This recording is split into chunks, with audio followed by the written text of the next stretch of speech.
জাল পাসপোর্ট চক্রের প্রেক্ষিতে পাসপোর্ট যাচাইয়ের নিয়ম নিয়েই প্রশ্ন ডিজে। নিয়ম বদলের পক্ষে রাজীব কুমার সওয়াল করছেন এবং তিনি বলছেন যে আরো কড়া পদক্ষেপ রাজ্য পুলিশ করছে।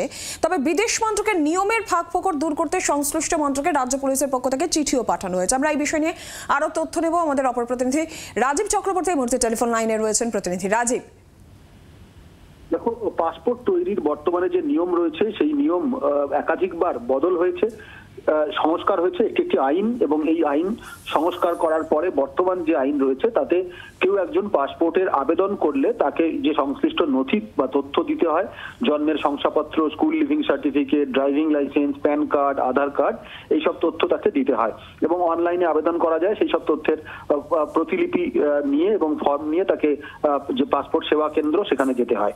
সেখানে যাওয়ার পরে সেগুলি যাচাই করা হয় এবং তারপরে একটি ফিজ রয়েছে, সেই ফিজ পেমেন্ট করতে হয় ওই ক্যাশে অথবা অনলাইনে, এবং তারপরে পুলিশ ভেরিফিকেশন হয়। মূল বিষয়টি এখানে এসে দাঁড়াচ্ছে, পুলিশ ভেরিফিকেশন আগে কারো পাসপোর্টের আবেদন জমা পড়লে সেই আবেদনের প্রেক্ষিতে পুলিশের কাছে একটি ইনফরমেশন যেত এবং পুলিশ সেই আবেদনকারীকে ডেকে পাঠাতে পারত এবং তাকে জিজ্ঞাসাবাদ করতে পারত এবং তার নথি যাচাইয়ের ব্যাপার ছিল।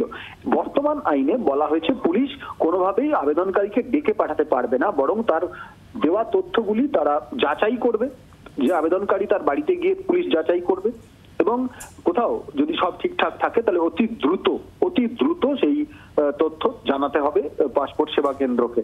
এইখানেই রাজীব কুমার তিনি বলছেন যে এই জায়গায় অতি দ্রুত এই যে ভেরিফিকেশনের কথা বলা হয়েছে এবং আবেদনকারীকে কোনোভাবেই হ্যারাসমেন্ট না করার কথা বলা হয়েছে, মূলত পাসপোর্ট দেওয়ার ক্ষেত্রে যে নিয়ম শিথিল করা হয়েছে, যে সহজতর পদ্ধতির কথা বলা হয়েছে, একাধিকবার অতীতে যখন বিদেশ মন্ত্রী সুষমা স্বরাজ ছিলেন তখন থেকে এই নিয়ম সরলীকরণ হয়েছে বিজেপি আমলে, এবং পরবর্তীতে যারা বিদেশ মন্ত্রী হয়েছেন তারাও এই নিয়মগুলি ক্রমশ শিথিল করেছেন যাতে পাসপোর্ট আবেদনকারী বেশি সময় না লাগে এবং তাকে কোনোভাবেই কোট আনকোট হ্যাকেল না করা হয়। পুলিশই জানি আমরা পুলিশ ভেরিফিকেশনের একটি গুরুত্বপূর্ণ বিষয়।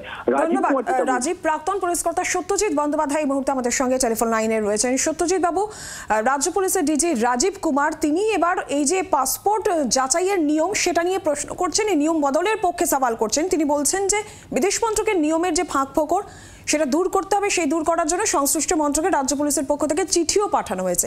এই গোটা বিষয় নিয়ে আপনি কি বলবেন? যেখানে জাল পাসপোর্ট চক্র একাধিক বিষয় সামনে আসছে, সেখানে দাঁড়িয়ে রাজীব কুমার তিনি এবার নিয়ম বদলের পক্ষে সওয়াল করছেন।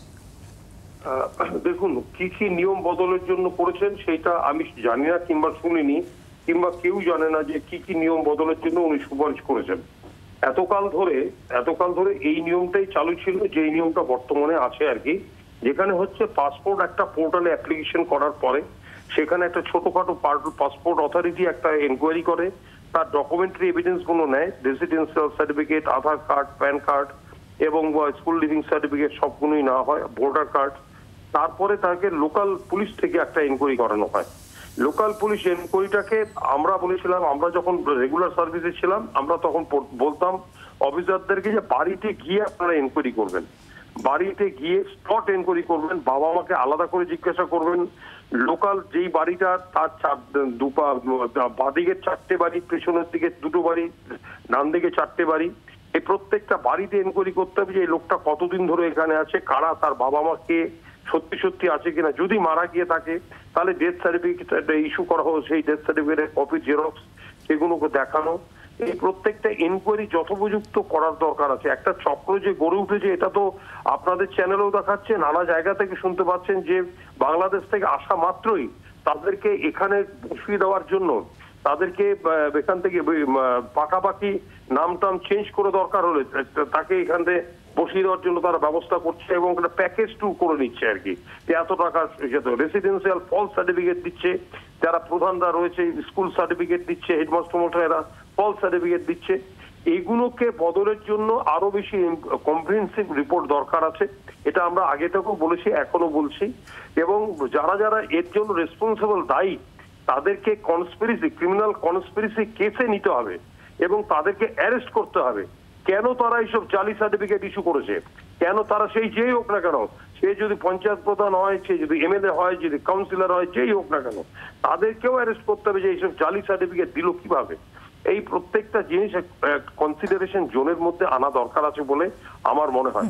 তবে রাজীব কুমার সাহেব যখন বলেছেন, নিশ্চয়ই আরো বেশি সুচিন্তিত মনোভাব উনি ব্যক্ত করবেন, এবং আমার মনে হয় কংক্রিট একটা কোনো উপায় বার করার জন্য পশ্চিমবঙ্গ পুলিশ, রাজ্য পুলিশ এবং কলকাতা পুলিশ সচেষ্ট হয়েছে। এটুকুই আমার ছোট করে বক্তব্য। বাংলার আওয়াজ, বাঙালির আবেগ, জি 24 ঘন্টা।